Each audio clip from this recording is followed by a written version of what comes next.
Good day. Welcome to the narrated PowerPoint for Chapter 9, Managing Groups and Teams. First major topic in this chapter deals with group dynamics. What is a group? Well, there are a couple of ways to think about what a group might be. First, it's a collection of individuals who interact with each other to achieve common goals. So notice some key phrases there.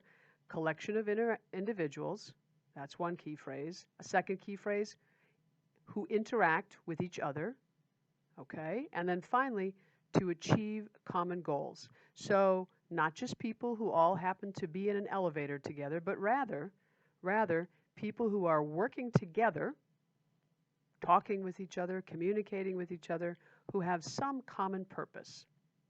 Groups and teams are in fact an essential component of any organization's success in modern times, and being able to work in a group is a key skill for everyone. You may not love it, but you need to know how to do it. There are two major types of groups, both formal and informal. So, informal first. These are made up of two or more individuals who are associated with one another in ways not prescribed by a formal organization. So, perhaps a group of folks that you tend to hang out with to play video games with, or people who every week you go to church with, or to some social activity with. A formal work group is made up of managers, subordinates, or direct reports is another way to phrase that, or both, with close associations among group members that influence the behavior of the individuals in that group. Within an organization, you'll see formal work groups, for example, the folks in a given department, and informal groups, people who happen to see and chat with each other who may not be affiliated with the same department. A major topic when we think about groups is the stages that those groups might go through. And the model that you're looking at here was first introduced by a guy named Tucker in 1965, a sociologist. It's probably the most popular model of group development, known as the forming, storming, norming, performing model. We're going to talk about each of the pieces. So first is forming. This is when the group comes together for the very first time. And people are typically pretty excited to be getting together. They are optimistic about the task, about the task at hand. The goals at this stage tend to be just trying to get to know each other and trying to discover how the group is going to work, what's going to get done, who's going to do it. Second stage is storming. This is the stage at which the folks participating have lost or shed their social facades, and they're starting to be more like themselves, maybe even a little more argumentative, more likely to get in each other's face, more likely to disagree with one another. They begin to explore their power and influence, who is able to get others to do what they want. In fact, discussions at this stage can become quite heated. Group members can become defensive. They might start competing with each other, or they might be jealous or envious of each other. Third stage is norming.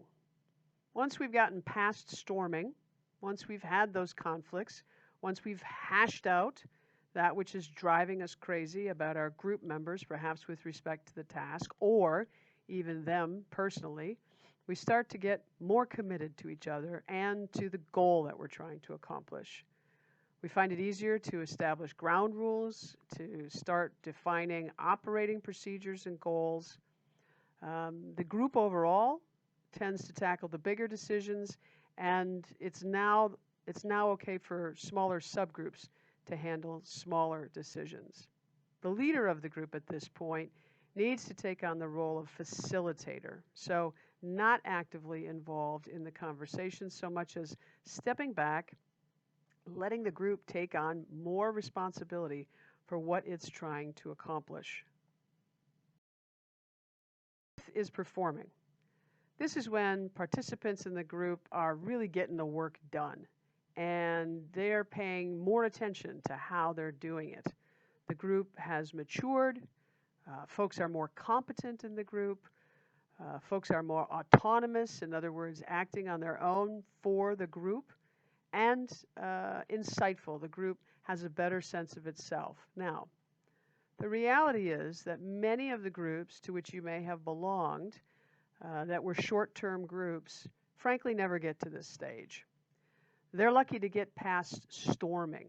What happens, especially in class groups, groups that are put together to do projects in a class, let's say, perhaps even over the course of a semester, they typically mostly get stuck at the storming stage, meaning they have conflicts. They haven't really figured out how to manage those conflicts. They haven't really figured out how to air their disagreements with one another, so those disagreements just simmer.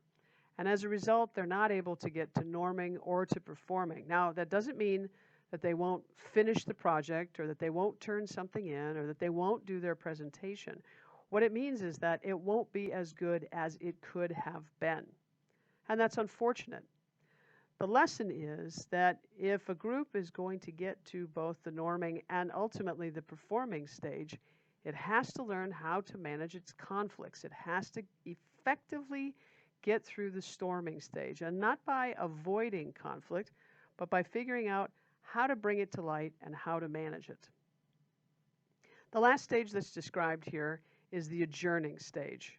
As it notes, many groups or teams are project-oriented and temporary. Those things that you do in classes certainly qualify, but also in the work setting, you'll find yourself engaging in a lot of short-term projects. Well, what that means is you're going to start, you're going to keep doing whatever you're doing, and then ultimately you're going to finish. You're going to turn something in. You're going to present your project to a team, something.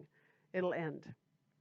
As it says here, an ideal way to close a group is to set aside time to debrief, maybe to do an after-action review in which the group discusses what worked well, what could have been done differently, to acknowledge each other and the great work that was done, and to celebrate.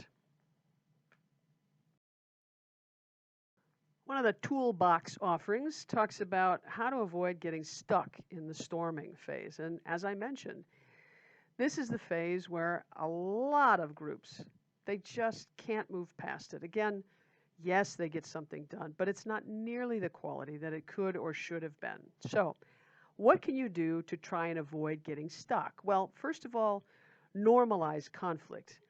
Make it clear that conflict is necessary, that it's part of what the group needs to engage in order to come up with the best ideas, in order to move forward in the optimal way. Be inclusive. Actively solicit people's thoughts. Be open to those thoughts. This relates to the next. Make sure that everyone is heard. Don't let those quiet people be ignored. Ask them explicitly, what do you think we ought to be doing? Or do you have an idea of how we might proceed? Be sure to support all group members, including those who may have ideas that are quite different from the rest. Stay positive. Once you get through this stage, really great things are going to happen. You have to think about this as a marathon, not as a sprint. And finally, don't rush the group's development. Don't try to force people past this stage, hoping that you'll somehow get to norming and then performing. You just have to deal with the conflict and do it well. Another model that talks about group development, actually perhaps my favorite model, is the punctuated equilibrium model. This was described by Gerzik in 1988. And I think you'll find it pretty easy to relate to this particular model. It suggests that groups tend to remain fairly static, maintaining a certain equilibrium, if you will, for long periods of time. You might also think about this as inertia, okay? So not a whole lot of change happening. The change that does happen during these periods is incremental, largely due to the resistance to change. So not a whole lot of progress being made. And then every once in a while, you'll observe revolutionary change, and it will occur in brief, punctuated bursts, generally catalyzed by a crisis or a problem, but actually more often than not driven by deadlines. So, for example, the midpoint deadline for any project will typically yield a burst of energy in the aftermath. So people realize, oh my God, half the time we have to work on this project has already gone by and we haven't made a whole lot of progress. We better kick it in gear and get going. So there'll be a brief burst of energy, action, effort, and then it'll sort of level off again. Then, as we near the end of the project, you might think of this as the 2-minute warning, the last quarter, the last bit. All of a sudden, people realize once again, oh my gosh, the final deadline's coming up. We really need to kick it. We really need to, for real this time, we need to kick it. And you will observe a massive flurry of activity as people strain to get the project done, to finish it in a timely fashion. So we have long stretches where there's not a whole lot going on, right? In part because we got time, man. We don't need to rush. All of a sudden, a deadline. Oh my, we need to do something. And then that final deadline, that's the one that's really going to drive people to work hard and fast. Cohesion is something that we need to be aware of when we think about group dynamics. It refers to the degree of camaraderie within a group. Basically, it's how sticky the group is. So if you think about, the word cohere, it means to stick. So to what degree do people stick together in a group? The more cohesive a group is, the more productive it will be, and the more rewarding the experience. There are lots of different factors that affect how cohesive a group might be, including the similarity of group members, the stability, how long the group has been together, basically, the size, the kind of support that the group members give to each other and perhaps receive from the outside, and then the satisfaction that group members feel. So think about each of these. And I think as you think about them, you'll know what might contribute to more cohesion. So for example, with similarity, as you have group members who are more similar to each other, they have more in common, they're more alike, they're more likely to be more cohesive. With stability, the longer a group has been together, the longer that group members have been a part of the group, the more cohesive the group. With size, if a group gets to be a large size, it's very difficult for the group to be cohesive. People don't have as much opportunity to interact with one another one-on-one. And so the greater the size, the less the cohesion. With support, the more that individual group members support one another, and the more they receive support from the outside, the greater the cohesion. And then finally, the more satisfied that people are with the group, the more cohesive they'll feel. Think about a winning team, for example, that has just had an extraordinary season. People are likely to feel pretty satisfied being a part of that, having performed at a high level, that performance contributing to them feeling really satisfied. Well, we would expect that team to be pretty darn cohesive as a result. So what can we do to create and maintain a cohesive team? First, try to align the group with the greater organization. Make sure that the group knows exactly how it contributes to the overall organization, what it's doing for the organization, how it helps the organization. Let the group's members have choices in setting their own goals. Autonomy, as we know, helps people to feel motivated, and motivation helps people to want to be cohesive. Define clear roles for people so they know exactly how they're contributing to their group's overall goals. Try to situate group members in close physical or geographic proximity to each other. What that does is it gives people an opportunity to talk with one another, not just about the task at hand, but also about other aspects of their relationship that ultimately can contribute to a feeling of cohesiveness. Give the group frequent praise for its hard work, for its performance. People will collectively feel great about what they're doing, and again, they'll be more cohesive. Treat everyone with dignity and respect. That should always go without saying. At the same time, make sure you celebrate differences. Help people to appreciate how the fact that the individual group members are distinct from one another actually contributes to the group achieving its overall goals. And then establish some common rituals. Start group meetings in a particular way, end group meetings in a particular way. Make sure that celebrations include particular components so that people start to feel they're part of something bigger than they are. Now, a reasonable question is whether a group can have too much cohesion. In fact, internal pressure to conform can cause members to avoid conflict with one another, to focus more on trying to please each other, even to censor themselves to try and maintain the party line. So people just really want to stick together. Again, that's what cohesion is all about, right? And if one of the norms within the group is, hey, we want everyone to just go along, well, then people who really want to be part of that group, they're going to do what it takes to fit in, right? This is a phenomenon known as groupthink. It's not a good thing. Groupthink is a bad thing. Basically, what it does is it increases the risk of the group making poor or flawed decisions by allowing reductions in mental efficiency, reality testing, moral judgment. Essentially, people stop questioning what they're doing and why they're doing it, and they'll just go along, basically abdicating their personal responsibility for whatever the group might be doing. This graph illustrates when cohesion can be a bad thing, at least from the organization's standpoint. So on the left, you have low and high group cohesion. On the top, you have low or high task commitment.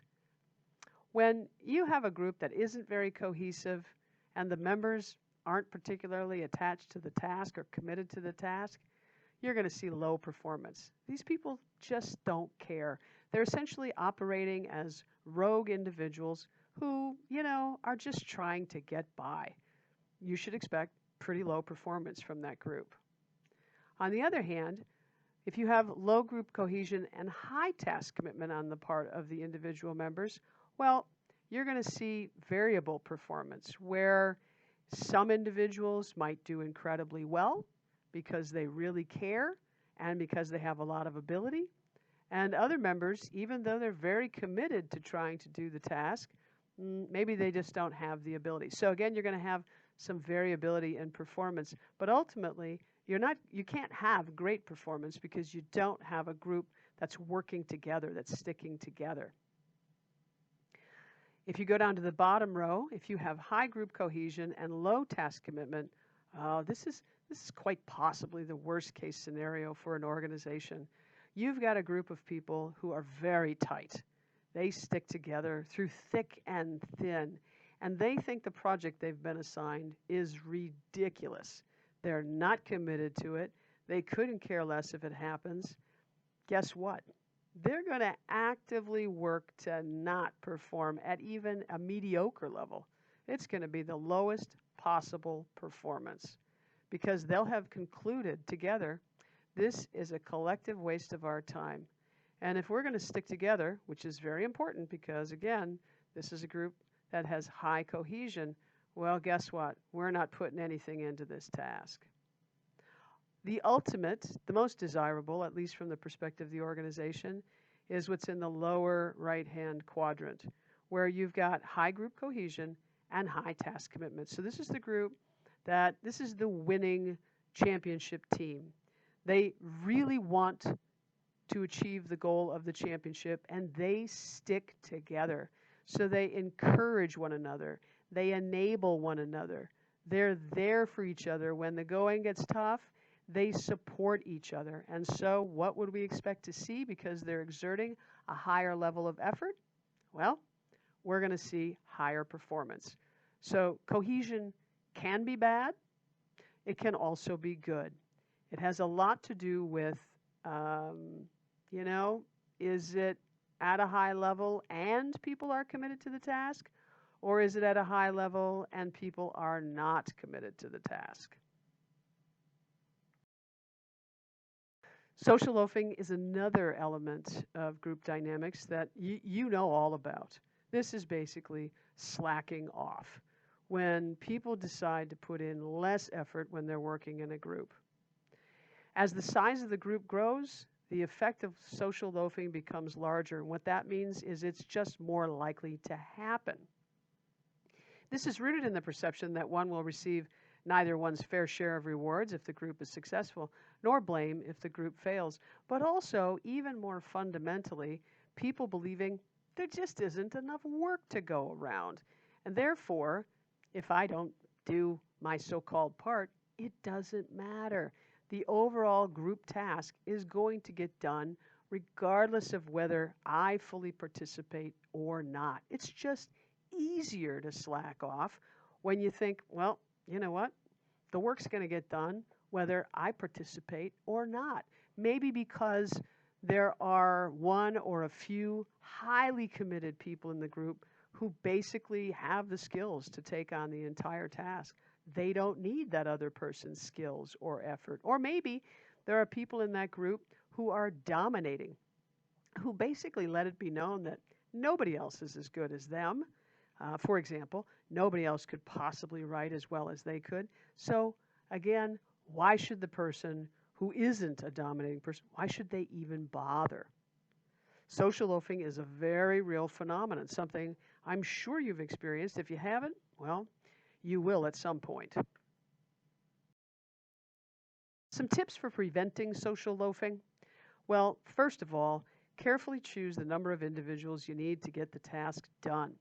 Don't have more people than are actually needed. Fundamentally, if we have more people than we need, well, somebody's going to slack off. Second, clearly define each member's tasks in front of the entire group. Let everyone know exactly who is doing what. That will help with accountability. Third, design and communicate to the entire group a system for evaluating each person's contribution. So in addition to looking at the overall group's production, how are we going to evaluate each person's contribution?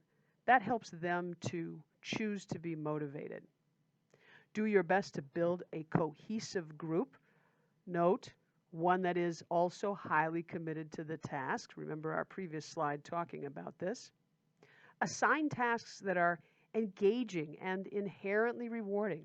This goes back to the idea of if you want people to be motivated, you have to give them a good job.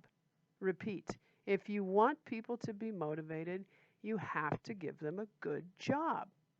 Finally, make sure that every single individual knows, feels that they are needed, that without them, this project isn't going to happen. It's not going to be as good as it could be if they don't put in all of their effort.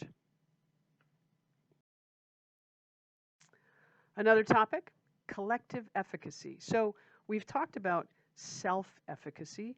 That's essentially task-specific self-confidence. When an individual feels good about something, feels that, yeah, I can do that thing. Well, collective efficacy refers to a group's perception of its ability to successfully perform well. So this feeling that, yeah, I am part of a winning group. What influences this? Well, watching other people, verbal persuasion, perhaps from a leader. You guys, you folks, you are the best. And then, of course, how a person feels when they're part of that group. If they feel like, yeah, I am part of a winning group. I'm part of the best team here. Well, that's going to help a person put forth their best effort. If everyone's putting forth their best effort and everyone is feeling really confident, self-fulfilling prophecy, guess what? They're going to perform at a higher level. That having performed at a higher level will cause them to feel a higher level of satisfaction, a higher level of collective confidence that, yeah, we can keep doing this, man. Another major topic in this chapter deals with team design characteristics. So we talked a lot about group dynamics, and now we're going to shift gears and talk about some team design characteristics. First, some basics, types of tasks that teams might take on. They might take on production tasks where they're actually making something. They might take on idea generation tasks where they've got to come up with some ideas through brainstorming or through some other mechanism. Or they may have problem-solving tasks put in front of them where they need to come up with a plan of action for something and to make decisions. As you might imagine, any team might in fact have to take on all of these different tasks. Related to this is this notion of task interdependence. So I want you to imagine a group, a team, of which you've been a part, and think about the degree of interdependence, or specifically task interdependence, that you experienced as a member of that team. As it says, task interdependence refers to the degree that team members are dependent on one another to get information, support, or materials from other members. And then there are three very specific kinds to be thinking about. And there's a fourth, but I want to talk about these three somewhat separately from the fourth. Pooled interdependence exists when team members may work independently and simply combine their efforts to create the team's output. So you might think, for example, of a cross-country team where each member is running and they have their individual times, and at the end of it all, those individual times are pooled to come up with the team's times on any particular event. We would describe them as having pooled interdependence. Sequential interdependence occurs when one person's output becomes another person's input. You can think about assembly lines, or you might think about a sport like baseball, where one person does something, creates some output, which is input to another person, who then outputs whatever they're outputting to another person, and so on and so forth. So the pitcher outputs the ball in the form of a pitch to the catcher. The catcher receives that ball as an input, or perhaps the batter receives that ball as an input. If it's the batter who receives that ball as an input, they hit the ball into perhaps the infield or the outfield, and that becomes the input for someone else. So their output becomes the input for something else. Baseball is a great example of a sport where the teams are sequentially interdependent. Then you've got reciprocal interdependence, when members are working together constantly, back and forth, playing off of each other. A great example, a sports example of this would be basketball or soccer, where yes, people have individual roles, but the speed with which they're moving the ball back and forth, whether it's up the court or on the pitch, is such that people are constantly relying upon one another. They're back and forth, back and forth. It isn't sequential per se. It's a bit more of a circular engagement.